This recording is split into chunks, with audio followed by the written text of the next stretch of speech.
menyimpulkan penyebab kematian mereka itu bukan akibat terbakar, tapi adanya indikasi serangan yang mereka alamin sebelum terbakar. Karena ini, setelah polisi berhasil mengidentifikasi Parosan, istri dan anaknya polisi pun langsung mendatangi rumah Parosan untuk diselidikin juga, termasuk meriksa beberapa saksi yang sebagai tetangga dan keluarga atau kerabat Parosan di sana. Dari pengakuan tetangganya, sebelum kejadian, tepatnya di Senin malam mereka sempat ngelihat Ali yang sebagai pemuka agama di desanya itu sempat datang bertamu ke rumah Parosan dengan teman-temannya. Yang emang tetangganya juga ngakuin kalau Ali emang sering datang bertamu ke rumah Parosan. Jadinya mereka pun nggak nganggap itu aneh. Karena ini polisi pun langsung mendatangi dan nemuin Ali buat diperiksa juga yang sebagai saksi. Nah tapi dengan tenangnya Ali pun berhasil mengelabui polisi, bahkan enggak ngebuat polisi curiga dengan pengakuannya. Yang sebut kalau dia emang sempat mendatangi rumah Parosan tapi cuman untuk silaturahmi sekaligus menunaikan sholat isya berjamaah yang emang udah sering mereka lakukan. Awalnya Ali pun sempat merasa tenang karena emang nggak dicurigain. Sedangkan pihak kepolisian itu mulai kebingungan karena proses penyelidikannya yang mulai buntu. Tapi setelah pihak keluarga Parosan yang ngaku dan menceritakan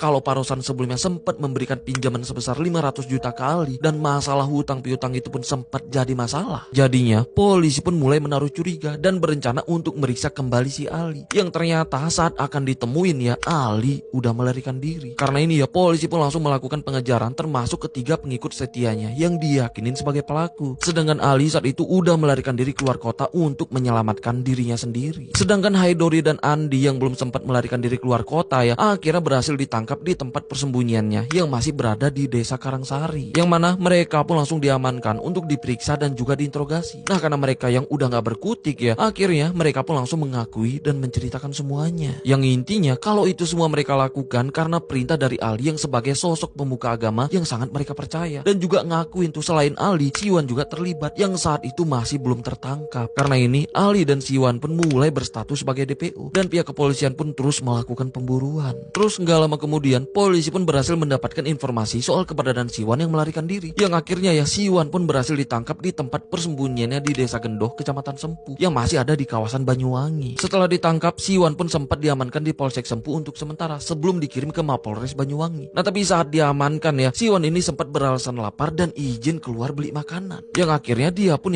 sempat melarikan diri saat beli makanan. Sedangkan Haidori dan Andi saat itu mulai menjalani persidangannya di Pengadilan Negeri Banyuwangi. Yang awalnya mereka pun sempat terancam hukuman mati karena udah mengeksekusi satu keluarga Parosan dengan cukup.